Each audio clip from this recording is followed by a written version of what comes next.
안녕하십니까. 화요일 아침 여수 MBC 뉴스투데이입니다. 정부가 전공의들에게 제시한 복귀 시한이 지났지만 여전히 의료 현장은 공백투성입니다. 정부는 전남대 조선대병원을 찾아 현장 점검을 진행했고 처분 절차도 초읽기에 들어갔습니다. 임지은 기자입니다. 전공의 사직 사태가 2주째 이어지고 있는 전남대병원. 보건복지부 관계자들이 전공의들을 관리하고 교육하는 수련실을 찾았습니다. 복귀 시한 29일 이후 연휴가 끝났지만 돌아오지 않은 전공의들의 수를 파악해 법적 절차를 준비하기 위해서입니다.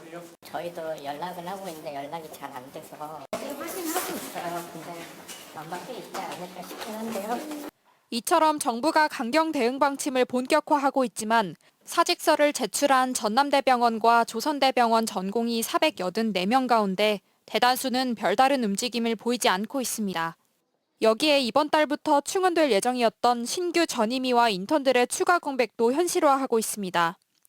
전남대 조선대병원은 신규 전임의 66명 중 절반이 임용을 포기했고 인턴 137명은 전원 계약을 포기한 것으로 확인됐습니다.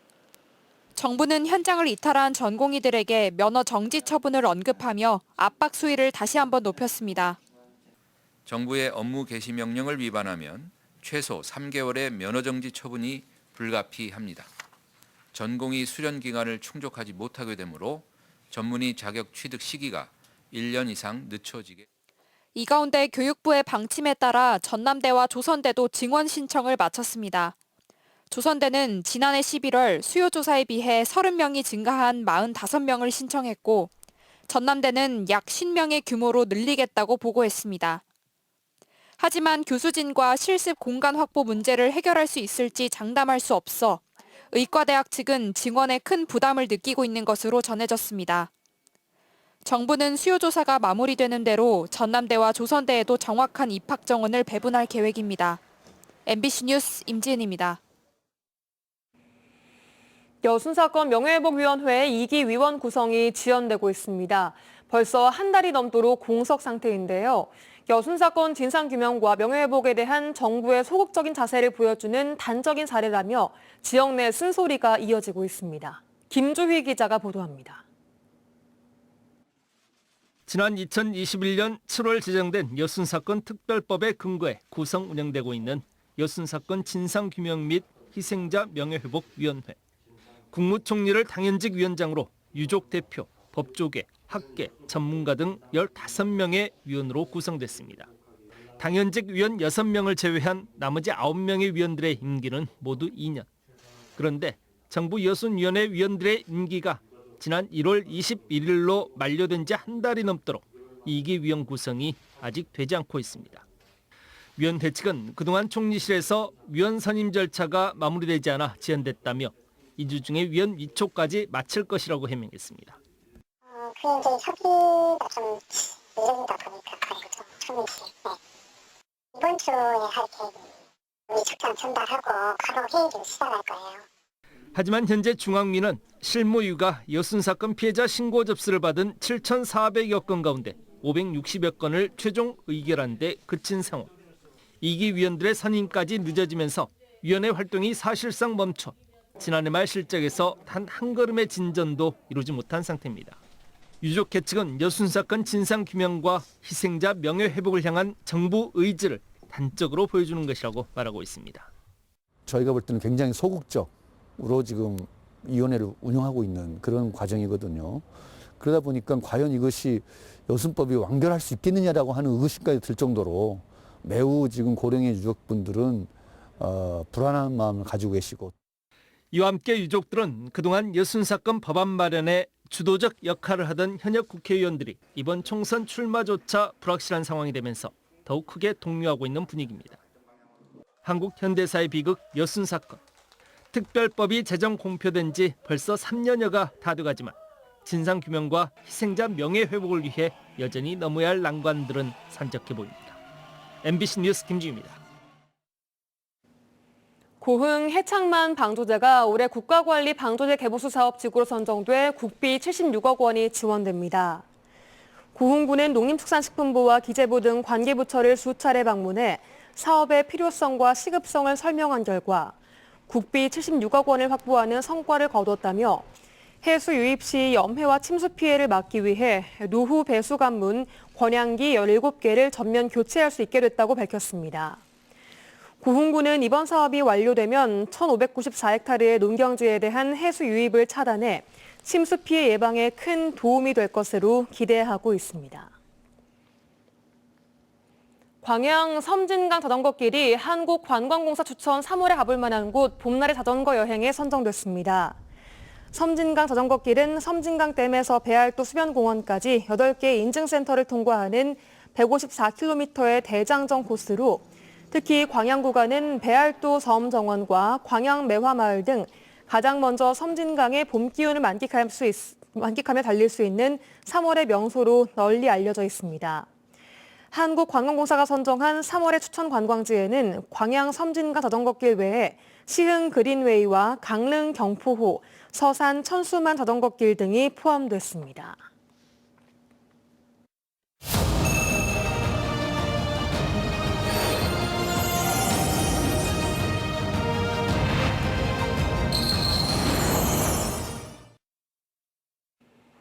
더불어민주당의 전남 지역 경선 대진표가 확정됐음에도 지역 정치권이 요동치고 있습니다. 여수울 권오봉 후보는 민주당 경선 과정이 불공정하다며 탈당 후 무소속으로 출마하겠다고 밝혔고 TV토론을 둘러싼 여수갑 두 경선 경쟁자의 신경전도 날카로워지고 있습니다. 유민호 기자입니다. 민주당의 여수울 경선 무대에 오르지 못한 권오봉 예비후보.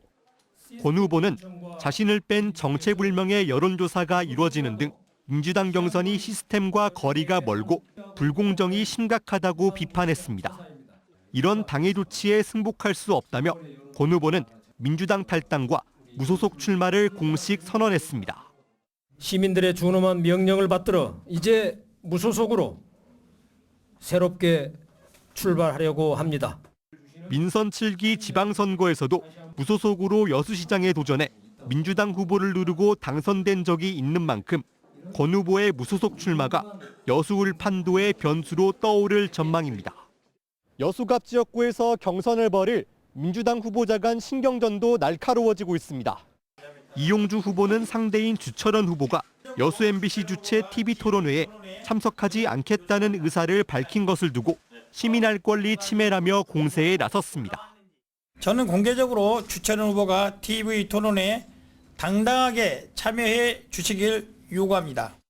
주 후보 측은 이에 대해 이미 민주당 예비후보 등록 과정에서 당의 검증 절차를 마친 것이라며 정책과 미래를 두고 토론하는 대신 비방과 공세가 난무할 것으로 예상돼 토론회 참석이 어렵다는 입장을 내놨습니다. 경선 대진표 확정에도 최종 공천을 받기 위한 후보자 간 경쟁에 불이 붙으면서 전남 동북권 판세가 당분간 요동칠 것으로 보입니다. MBC 뉴스 유민호입니다. 전남 동부 지역에서 가장 먼저 대진표가 나온 고흥, 보성, 장흥, 강진에서는 김승남, 문금주 두 후보가 공천권을 두고 치열한 공방을 벌이고 있습니다. 오늘과 내일 이틀에 걸쳐 두 후보의 주요 공약 등을 보도해드릴 예정인데요. 먼저 현역 국회의원인 김승남 후보는 지역 발전을 위해서는 힘 있는 삼선 의원이 필요하다고 강조하고 있습니다. 문형철 기자입니다. 후보님 안녕하세요. 네, 안녕하십니까. 이번 총선에서 내건 1호 공약은 뭔지 또 그걸 어떻게 달성하실 건지 설명을 좀 해주시죠. 네, 저 1호 공약은 그동안의 농업의 소득의 근간이 되고 있는 쌀값을 23만 원 시대를 열고자 하는 것이 제 1호 공약이라 할 수 있겠습니다. 그동안에 정부가 이렇게 간헐적으로 추진해 왔던 논타작물 재배라든가 또 전략작물 직불제 이런 것들이 제도화돼서 지속적인 쌀 생산 조정제가 정처가 될 수 있도록 하고 그다음에 목표 가격 차액 지원 제도 이런 것들을 도입을 해서 쌀값이 정상화될 수 있도록 하는데 22대께서 최선의 노력을 다하겠다 이런 말씀 드리겠습니다. 잘 아시겠지만 고흥 같은 경우는 고령화 또 인구 감소 문제가 심각한데 어떤 해법 갖고 계십니까? 지금 농어촌의 이 시장 경제가 죽어 있습니다. 그래서 이 농어촌 시장 경제를 활성화시키고 이걸 통해서 소득이 창출되고 그럼으로써 인구 감소를 막아낼 수 있다고 생각을 합니다. 그렇기 때문에 백종원식 전통 살리기 이 프로젝트 이런 것들을 우리 지역이나 각지에 할 수 있도록 이 지역 상권 활성화법 이것을 제정을 해서 지역 경제가 이렇게 다시 일어날 수 있도록 하는 프로젝트를 구상을 하고 있고 더 나아가서 농촌 유학제도의 정착화 또 의대라든가 로스쿨을 정원을 선발할 때 농어촌의 중고 출신들을 의무적으로 선발하는 이런 것들을 제도화하겠다 이런 말씀을 드리겠습니다. 뭐 지역민들 중에는 농업과 수산업에 종사하시는 분들이 많잖아요. 그러면 이들에 대한 소득 증대 방안 어떤 걸 좀 갖고 계세요? 저는 농사도 짓고 그다음에 태양광 발전도 할 수 있는 영농형 태양광법을 이미 발의를 해놓은 상태입니다. 이것이 22대 국회에서 반드시 통과가 돼서 공공형 전기 발전을 통해서 그 소득이 지역 농민들에게 돌아갈 수 있도록 하는 햇빛연금 제도가 반드시 이 제도가 정착돼야 된다 이렇게 생각을 하고 있고요. 또 이 한국형 블루카본법 이것을 제정을 해서 이 어촌에 이 갯벌을 보호하고 있는 어민들한테 소득이 보존될 수 있도록 하는 것이 20대 국회에서 제가 할 일이다 이렇게 생각을 하고 있습니다. 공의 신성장 동력은 또 우주항공산업인데 뭐 어떻게 육성해 나가실 계획입니까? 지금 우리 고흥 나라도 우주센터 인근에 정부가 발사체 우주 발사체 클러스터화를 지정을 해놓고 있는 상태입니다. 특히 올해 말 이 국가 산단을 예타 면제하는 이 결정이 이루어지기 때문에 이것을 빨리 정부가 예타 면제 사업으로 지정을 해서 정부가 예산을 빨리 투입해서 산단을 조성을 하고 또 거기에 발사체와 관련된 기업들이 빨리 입주하도록 하는 것이 중요하다. 특히 광주, 고흥, 나라도 간 지금 현재 고속도로가 예비 타당성 조사에 있습니다. 이것들이 타당성 결과가 빨리 나오면은 고속도로 추진을 통해서 인프라도 빨리 구축이 될 수 있도록 하는데 최선의 노력을 다하겠다 이런 말씀 드리겠습니다. 후보님 본인이 생각하는 경쟁력, 강점 어떤 것들이 좀 있다고 보세요? 저는 이제 19대 21대 8년간 국회 농해수위에서 다른 상임위에 가지 않고 우리 농촌 문제를 해결하고 농어촌을 되살리는데 역점을 두고 그동안에 의정활동을 해왔습니다. 앞으로 이런 것들을 통해서 우리 지역민들이 삼선으로 저를 국회에 만들어주시면 이 지금 녹록치 않는 농어촌의 현실을 제가 상임위원장이 돼서 좀 힘있게 끌어가서 우리 농어촌의 변화를 이끌어내겠다 이런 말씀을 드리겠습니다. 문금주 후보와 뭐 학력 기재, 또 허위사실 유포 이런 문제로 좀 공방을 벌이고 있는데 여기에 대해서 어떤 입장이세요? 그렇습니다. 저는 뭐 학력 기재 문제는 여러 가지 사실적으로 나타나는 것이 우리 이 지역민들이나 그 다음에 도민들이 보기에 정확한 기재를 하지 않았다. 저는 이렇게 생각을 합니다. 이것은 나중에 어떤 이 선거관리위원회라든가 법정에서 아마 시비를 가릴 수 있다고 생각을 하고요. 그것은 우리 유권자들이 판단해 주실 거라고 믿습니다. 네, 오늘 말씀 고맙습니다, 후보님. 네, 고맙습니다.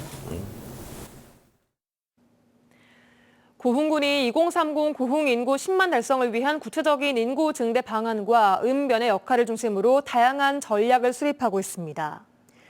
고흥군은 최근 인구정책 담당자 워크숍을 갖고 1읍면 1특수시책 추진과 민관협의체 구성, 전입자 유치 시책 활성화 등 읍면에서 중점적으로 진행할 시책들을 발굴 소개하고 금산면의 귀농 어촌인 친친데이와 대서면 대서올레 챌린지 등 읍면별 우수 시책을 공유하는 시간도 가졌습니다. 고흥군은 특히 2030년까지 인구 10만 달성을 위한 비전과 전략, 각 읍면 연도별 인구 증대 목표 등을 제시했으며 구체적인 실천 방안과 성공 인센티브 제공 계획도 마련하기로 했습니다. 사문서 위조 등의 혐의를 받고 있는 광양투남공단의 한 에너지회사 대표이사가 결국 법정에 서게 됐습니다. 광주지검 순천지청은 피해 주주로부터 사문서 위조와 위조 사문서 행사, 업무상 횡령 등의 혐의로 검찰에 넘겨진 대표이사에 대해 불구속 상태로 정식 재판을 청구했습니다. 폐플라스틱에서 재사용 가능한 기름을 만들어내는 회사의 대표이사인 김모 씨는 임시주주총회와 의사록과 차용증 등 문서를 허위로 만들고 공금을 사적 용도로 사용하는 등 혐의가 여수 MBC 보도를 통해 드러난 바 있습니다. 전국 대부분의 학교가 어제 개학했습니다. 그러나 신입생이 없는 학교는 입학식도 열지 못했는데요. 여수 농어촌의 한 초등학교는 신입생이 딱 1명이라서 특별한 입학식이 열렸다고 합니다. 최황지 기자가 다녀왔습니다. 환영해 주시기 바랍니다. 자, 신입생 입장! 선생님이 입학생을 소개하자 재학생들은 큰 박수로 후배를 반깁니다. 신입생과 재학생이 서로 마주보고 반갑게 인사를 나눕니다. 올해 봉독초의 유일한 신입생 이하람 양입니다. 이거 하람이가 좋아하는 거 맞아요? 선물과 꽃다발을 한아름 받은 하람 양이 환하게 웃습니다. 언니 오빠들이랑 잘 지내겠습니다. 봉독초의 학생 수는 14명. 하람 양은 앞으로 2학년 이예원 양과 같이 수업을 듣게 됩니다. 편하게 번갈아가면서 같이 놀고 싶어요. 시골의 작은 학교인 이 학교는 전 교직원이 신입생 유치 활동을 벌여 간신히 한 명의 신입생을 받았습니다. 신입생을 둔 학부모님들 전화도 하고 직접 찾아가서 만나서 저희 학교를 이렇게 하기도 하고 또 유치원이나 또 어린이집 직접 방문해가지고. 올해 전남에서 나홀로 입학식이 열린 곳은 총 38곳입니다. 지난해는 23곳이었는데 1년 만에 15곳이 늘어났습니다. 그나마 한 명이라도 신입생이 있으면 입학식이 열리지만 인근의 다른 학교는 나홀로 입학식조차 여의치 않습니다. 올해 전남에서만 20곳의 초등학교가 신입생을 한 명도 받지 못해 입학식을 열지 못했습니다. 학령 인구가 급격하게 줄고 있어 교육당국의 고민은 깊습니다. 정지인구나 생활인구 이입을 활성화시키기 위해서 저희가 전남 농산어촌 유학 사업이나 전남 학생교육수당 사업을 실시하고 있다는. 올해 전남 초등학교의 신입생은 11,000명. 한 해 평균 1,000명 이상 신입생이 줄고 있어 내년에는 10,000명 선을 유지하기도 힘들 것이란 우려가 나오고 있습니다. MBC 뉴스 최황지입니다.